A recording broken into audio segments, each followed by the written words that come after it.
Over the last 18 months, Europe has been hit with a series of terror attacks. After high-profile assaults in Paris, Brussels and Nice, Germany is now dealing with increased terror threats too, following a number of smaller incidences. And just last week, an elderly priest was murdered at his church in northern France. The continent is on edge. Europeans are concerned not just about their security, but also the political fallout that is still developing. We begin with CCTV correspondent Kate Parkinson, who joins us from Paris. Thanks, Kate, so much.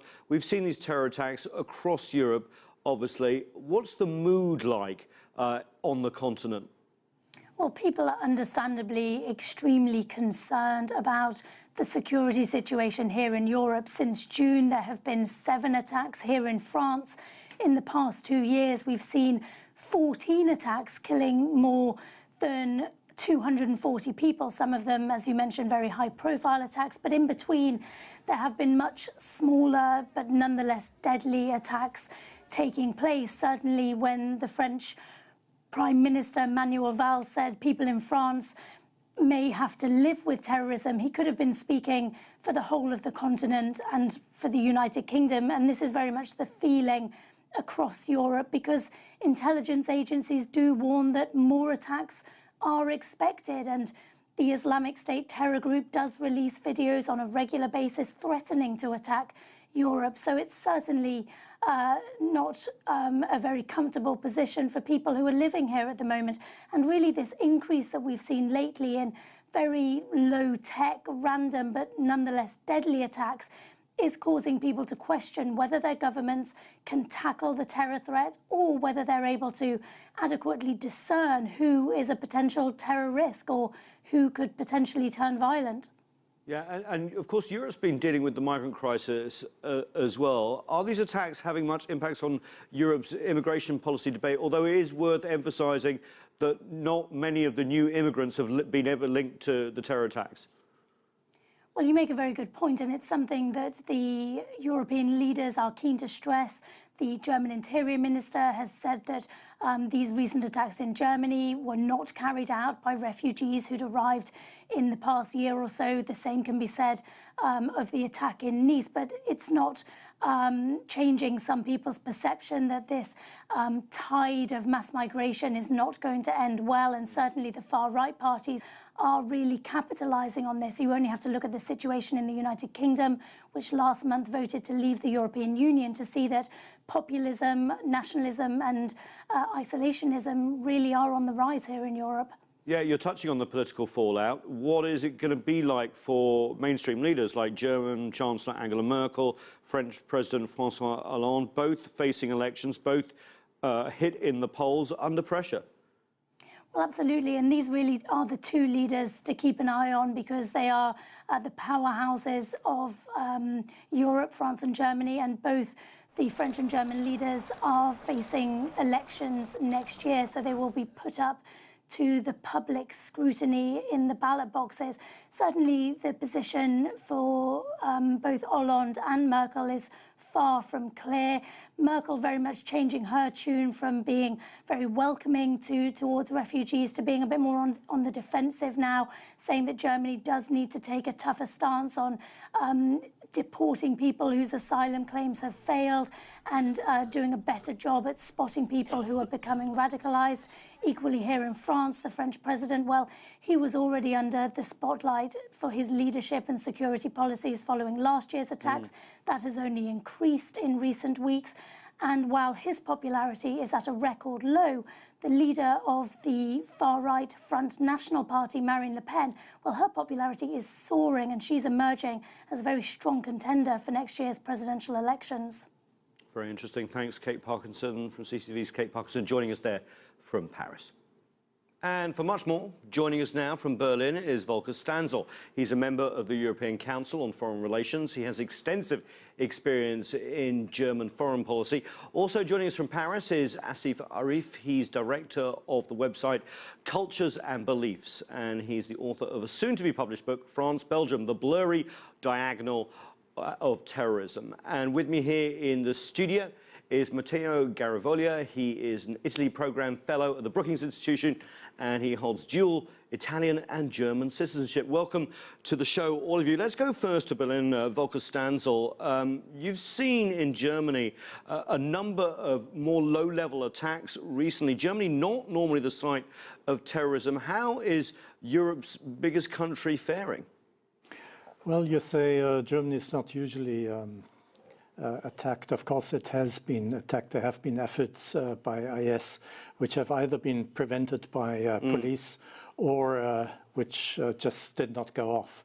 The 4 attacks we just had in the course of 10 days are something quite different. And while I realize that it's just easy to categorize them as terrorist attacks, I'd like to emphasize this is not what they were. All 4 of them actually were perpetrated by people who had a mental condition and who would have run amok or would have attacked a girlfriend, as it was in one case, had they not had any migration background or IS background. That, I think, helps German society to prove relatively resilient to this kind of attack, because it so obviously is not what we feared would come from IS, and eventually it might indeed come. You know, 77% of the Germans believe an attack will be imminent. 56% believe police will manage to cope with it. But there is this consciousness that we're threatened, but these 4 attacks have not really contributed to an increase in the sense of being alarmed, or how would you call it? All 4, of course, have a migration background. One of them a German, but born of Iranian parents. So that, on the one hand, of course, leads people to fear that people with a migration background may be prone to that kind of mental instability because they're traumatized or what, and will demand measures to prevent that. On the other hand, of course, it gives us food for thought what kind of mentality people, or what kind of state people are in who escape from a war situation, traumatized through months and months of being refugees in existential need. How would they behave in the future? So that is a big challenge if we really want to integrate them. And after all, last year we got 1.2 million refugees. It's a big task. Asif Arif, Volker, they're giving a nuanced view. That isn't always evident, is it, in reaction to these attacks? In France, the president has said we are at war. There are feelings of fears on the street. How is the German experience differing from what France has been through in the last 18 months? I mean, in some way, I can say for some, what happened in Nice, for example, was also made by a person who has a very bad mental condition, and then after Daesh comes and say yes, it is an attack from our organization. So I think yes, France has a more wider background with Daesh attacks, because Paris attacks have been revendicated by Daesh, but we cannot forget that what French people understand, and this is here is the central meaning of French society, is that they understand that Daesh is more afraid by our unity rather than, you know, intensifying bombing in Syria or whatever François Hollande is asking. Because François Hollande and Manuel Valls, who's the prime minister, right after the attacks, they said, yes, we need to intensify our attacks in Syria. But I don't think the problem is in Syria. The problem is in France, and that's what French people understand today. Asif, just a quick follow-up. I mean, obviously you have a very intelligent analysis of what's happened, but there is a lot of fear in France and elsewhere in Europe, lumping all these attacks together, including that horrific attack, of course, in the church that we saw last week. There is this perception amongst the public at large that they cannot be protected. Well, you know, the protection is something, is a very touchy subject over here. Yes, we tried the state of emergency. Yes, we tried a lot of measures named assignation à résidence, where you send people back to their home and they cannot move. Yes, we tried a lot of things in order to prevent this terrorist attack. But the problem over here, and I think this problem will grew up and touch all the European Union. The problem is you cannot prevent a man from doing something. For example, if we take the guy from Nice, he doesn't have any police background. He doesn't have any anything. He didn't commit any crime or something. So we couldn't say that he is going to do a terrorist attack. The guy was a dancer of salsa. So we cannot know which person, who are going to do these attacks. So this is the most complicated question to solve over here. But there is a second level of things as well, because amongst the population, yes, there is this fear how we will be protected. But there is also the civil population over France, the Muslim population, Christian population, especially after what happened in church. They went massively in the masses of different churches, and they show that they are ready to show a message of unity against Daesh. So I think we should also keep in mind that the civil population is still resilient. We should not give up on them. And basically, yes, they are afraid about what is going to happen in the future, but they are still very resilient. Matteo, I want to bring you in here. Obviously, different reasons for these different attacks, but there is also the migrant crisis happening at the same time. And there seems to be a perception that somehow the growth of terrorism and the migrant crisis are somehow linked. Well, there's certainly an interest on behalf of many, more right-wing forces, more extremist forces, nationalist forces, and xenophobic circles to link the two, to merge the concept, the idea of migrants and refugees with terrorism. Actually, when we look at the data, there's very little to suggest that the overwhelming majority of migrants or asylum seekers have anything to do with terrorism. Indeed, a recent report that was published jointly by Interpol and Europol has said exactly that whilst we cannot possibly rule out that, that something might not happen involving asylum seekers, statistically, in terms of numbers, the evidence is very thin. Volker Stanzel, Germany was lauded around the world last year when Chancellor Angela Merkel put up a big welcome sign for migrants and not sending them back to the first country of origin in the European Union, which would have been perfectly lawful. Is that policy being questioned now in the light of recent attacks?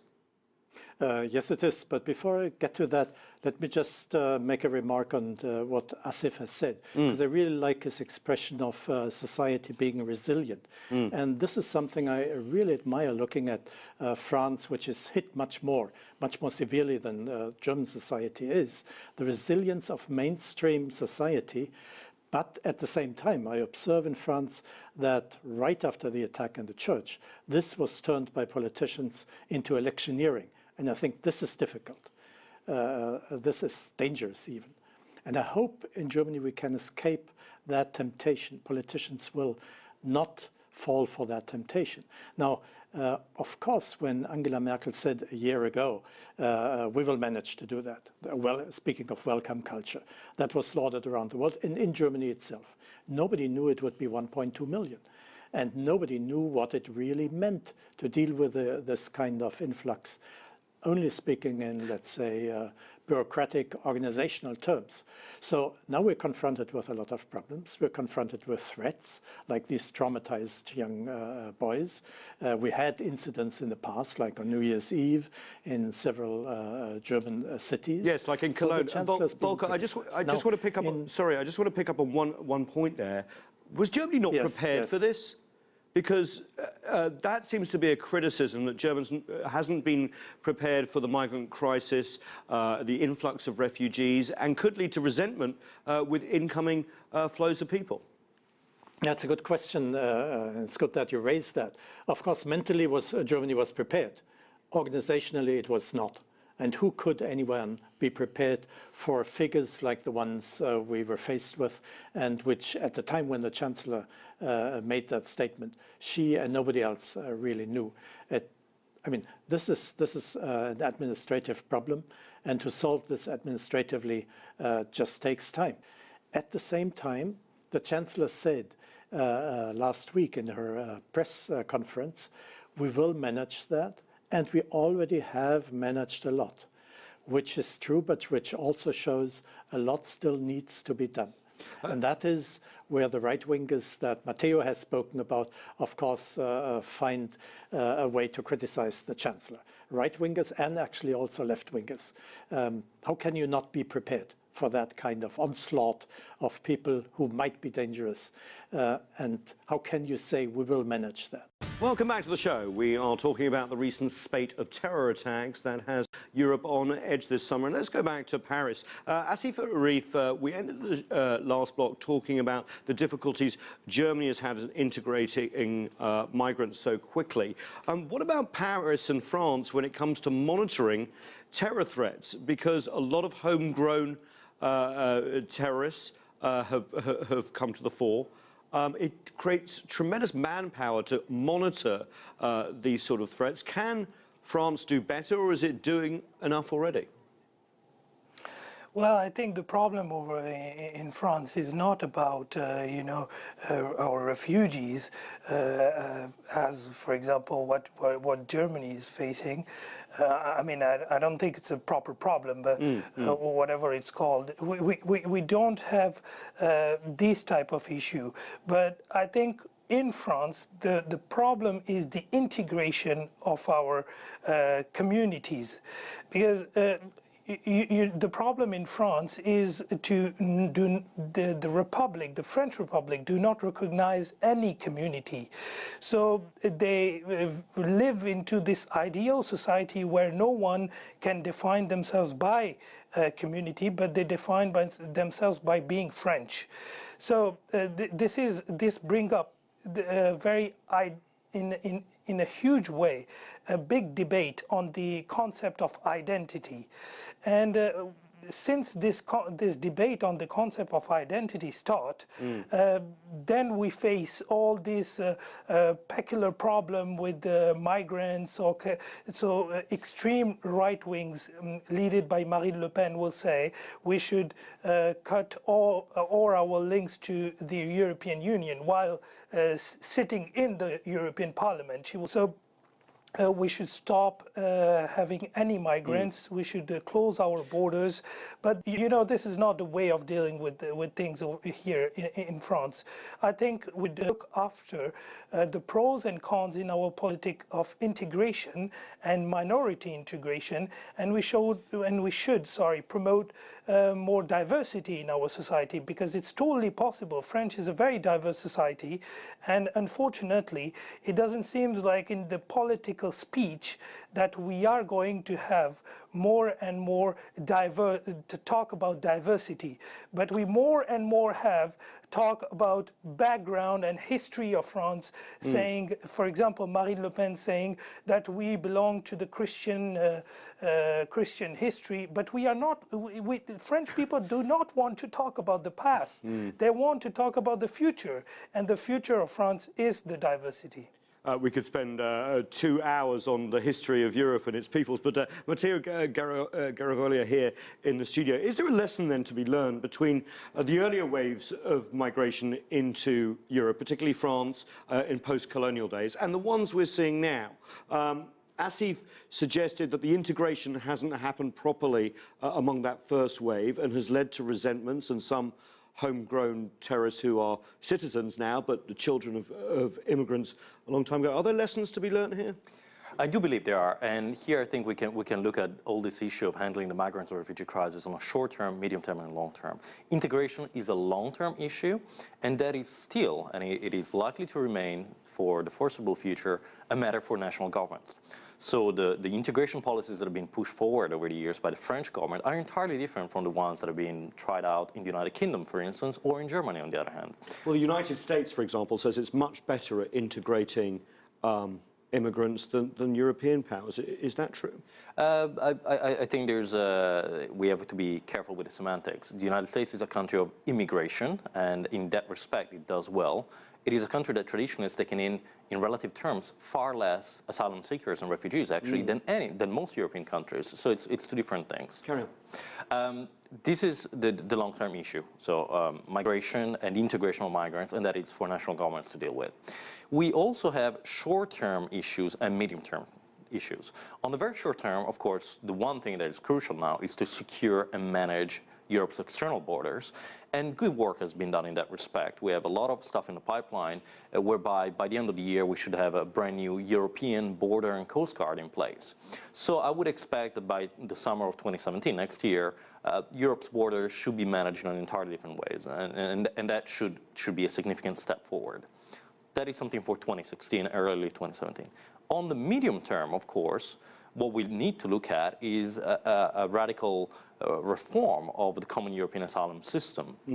There are a number of proposals that have been brought forward by the European Commission. The difficulty, though, is a political one, whereby we have a split across Europe. There are certain member states that are ready to push forward to integrate their common asylum refugee policies to a certain extent, and others that are less ready to do so. I'm so glad you said that, because I really want to dwell on this. Volker Stanzel, you have, of course, the European Union, 28, now going to be 27 countries with Brexit. There are very different national policies on how to deal with terrorist threats and also the migration crisis as well. Is Europe somehow, because it has to deal with along consensus, not able to satisfy the political demands of its citizens in a timely way? Well, the basic problem may be the tendency towards renationalization, isn't it? I think we've two major problems here. One is that people in any European country want simple answers. Problems seem intractable, dangerous, uncontrollable, and I myself have that feeling too, of course. So politicians are tempted to try for simple answers, short-term solutions, which are not really there. But it leads our countries, in any European countries, in a way that will sort of possibly destroy the very fabric of the European Union, if not even our societies. And I think Britain, with the Conservative Party trying to preempt UKIP, and the grand old party in the United States trying to preempt the Tea Party, show us where this can lead. I hope the rest of Europe, the 27, will not go that way. But please let me come to my second point, which is what can Europe really do? One thing is political leadership. Political leadership cannot pretend that there are short-term solutions when there aren't any. Even protecting our borders, which is very good, Matteo has just outlined it, is not really working long-term. Long-term means solving the problems in the Middle East. And here, I think a lot of the influential countries in the region have been too much part of the problem than part of the solution. So Europe, much more actively, in the way it now cooperates with Turkey, needs to cooperate with Saudi Arabia and with Iran at the same time, in a much more active way than we have done now. Now, as far as integration is concerned, I think also here, politicians must make clear that these are difficult things. They must be trustworthy. Right. They must be transparent. They must be frank. Volker Stanzel, I just want to bring in solutions when there aren't any. Volker Stanzel, I just want to bring in Asif Arif. Volker comes up with a point about European involvement in ending the wars in Syria and the unstable Middle East. Is this a direct result, the terror threat that we've seen, and of course the migration crisis, of European inaction to solve the crisis in the Middle East? Or is it actually a result of success in fighting ISIL and reducing their territory in the last couple of years, so they strike out in Europe, which of course is softer targets? Well, I think Daesh in Syria is losing a lot of key major areas over there.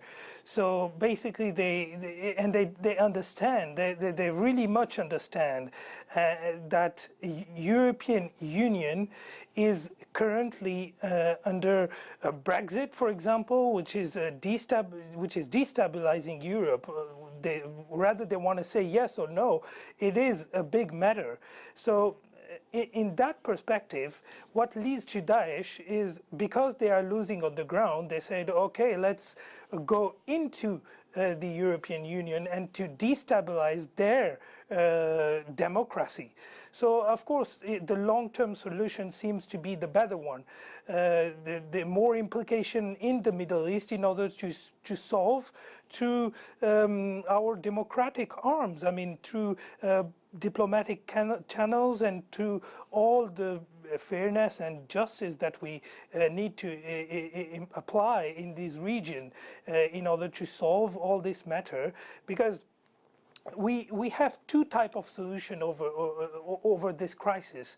Either you solve the problem of Middle East in a more general way, and then you can stop the incoming, the mass incoming of refugees in Europe, or you are not solving the real issue in the Middle East, and the people who are persecuted over there, they will come to Europe, and Europe has all the legal basis to welcome them. So.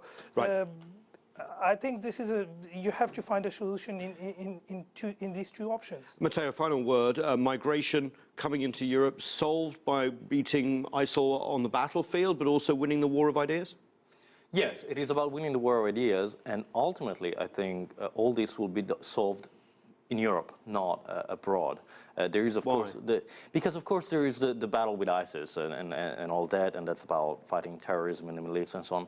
But this is a political issue and an issue of governance in Europe. European member states and European governments have to decide whether or not they are ready to give up some national sovereignty to a higher level, to the European institutions, to the European Union, in order to work together on pan-European answers to problems that are intractable and unmanageable at the national level.